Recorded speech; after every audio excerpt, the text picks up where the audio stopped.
अध्याय 1 खाली घर। स्टेला के नए घर के बाहर एक तूफानी रात, जो एक विक्टोरियन हवेली थी। वह एक अंधेरे कमरे में खड़ी थी और डर रही थी। उसके परिवार ने पुराने घर को छोड़ दिया और इस विक्टोरियन हवेली में चला गया, जो शहर की हलचल से दूर था। स्टेला के माता पिता एक सप्ताह के अंत में पलायन के लिए रवाना हुए थे।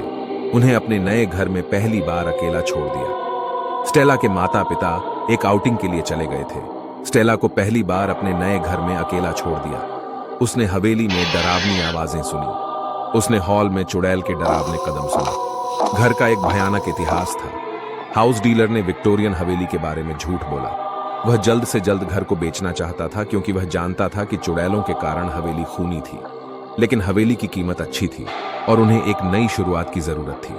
अब उसे हवेली के चुड़ैलों का पता चला, इसलिए उसने हवेली की जांच करने का फैसला किया। स्टेला स्टेयर हॉल में पहुंचे। इसकी फैंसी रेलिंग बहुत धूल में ढंकी हुई थी। वह एक पल के लिए रुक गई, फिर पुरानी सीढ़ियों पर चलना शुरू कर दिया। चुड़ैल की चीख तेज और डरावनी हो गई। जब वह एक लंबे गलियारे में घूम रही थी, तो उसने देखा कि दीवार पुराने चित्रों से भरी हुई थी। वे उस परिवार से थे जिसने कभी यह हवेली खरीदी थी। एक ऐसा परिवार जिसका इतिहास डरावना था। हवा ठंडी हो गई और स्टेला कांपने लगी। स्टेला ने धक्का देकर एक दरवाजा खोला जो ड्रेसिंग रूम में जाता था।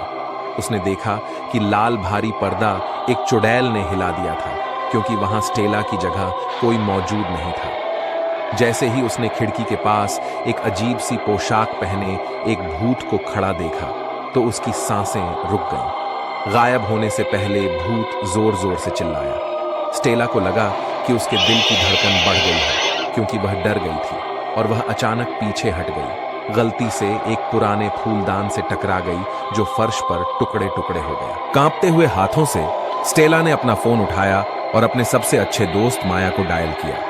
वह चुड़ैलों और भूतों से कभी नहीं डरती थी। स्टेला को पता था कि उसकी दोस्त माया उसे चुटकुले देगा। स्टेला ने जो देखा था और उसकी दोस्त माया इसे एक कहानी के रूप में मानती थी। भले ही मैं बताऊं कि मेरे घर में खूनी चुड़ैलें हैं, माया ने सामान्य रूप से जवाब दिया। अरे स्टेला, क्या हो रहा है? माया, मेरी हवेली में आओ और देखो कि मेरे साथ क्या हो रहा है। स्टेला ने अपनी हवेली में सभी खूनी चुड़ैलों के बारे में बताया और माया हंसी नहीं आई। इसके बजाय वह चिंतित लग रही थी। स्टेला, मैंने उस घर के बारे में कहानियां सुनी है, माया ने कहा। यह डरावना होने के लिए जाना जाता है।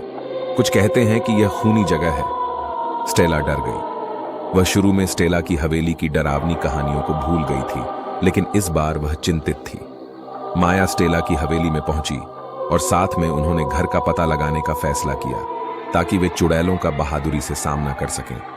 जैसा कि उन्होंने कमरों की खोज की, उन्होंने खूनी चुड़ैलों के अधिक संकेत देखे। स्टेला और माया को पता चला कि कोई उन्हें पीछे से देख रहा था और कदम से कदम का पालन करने की कोशिश कर रहा था। जैसे जैसे समय बीतता गया, रात अधिक डरावनी होती गई। ऐसा लग रहा था कि घर एक खूनी भूतों के साथ जीवित हो गया था। चुड़ैलों की डरावनी चीख जोर से बढ़ी। वे भूतों के स्पष्ट शब्दों को सुन सकते थे और स्टेला घबरा गई। संरक्षण का एक गोल सर्कल बनाने के लिए माया ने चुड़ैलों के साथ संवाद करने का प्रयास करते हुए भस्मों का झप करना शुरू कर दिया। लेकिन उनके प्रयास केवल घर में खूनी चुड़ैलों को गुस्सा करने के लिए लग रहे थे। अचानक तापमान गिर गया और कमरा बर्फीला हो गया। मोमबत्ती फिसल गई और बुझ गई, टूट गया था, और स्टेला ने महसूस किया कि भूत उसके पीछे खड़ा था।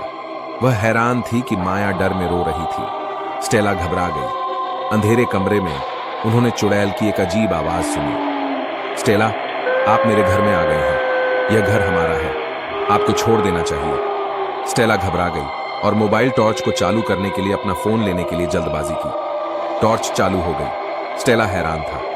उसने देखा कि उसका बहादुर दोस्त बेहोश हालत में फर्श पर पड़ा था। खूनी भूतों ने उन्हें घेर लिया था। स्टेला ने माया को जगाने की कोशिश की, लेकिन वह बेहोश रही। चुड़ैलों ने उनके चारों ओर चक्कर लगाए। उनकी डरावनी आंखें स्टेला पर थीं। उनमें से एक भूत की शादी की पोशाक में भूत, उसके भूतिया हाथ को सामने के दरवाजे की ओर इशारा किया। कांपते हुए हाथों से स्टेला ने अपने दोस्त माया को कमरे से बाहर निकाला। किसी तरह उन्होंने खुद को खूनी चुड़ैलों से बचाया। वह सुरक्षित दहलीज गई। चुड़ैलों की प्रेतवाधित आवाजें बंद नहीं हुई। पूरे हवेली में आवाजें बढ़ती गईं। माया बेहोशी से जाग गई। वे दोनों तब पोच पर बैठ गए और एक लंबी सांस ली। स्टेला का दिल दौड़ रहा है। उन्होंने महसूस किया कि खूनी भूत उनके चारों ओर उनके खून की प्रतीक्षा कर रहे थे। माया ने स्टेला को एक नर्वस और डरावनी लुक के साथ देखा। माया ने कहा, स्टेला, हमें यह पता लगाने की जरूरत है कि आपकी हवेली में क्या हो रहा है।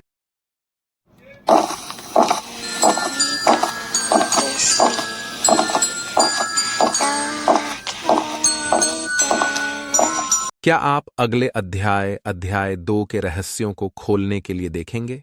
हाँ या नहीं, हमें कमेंट में बताएं।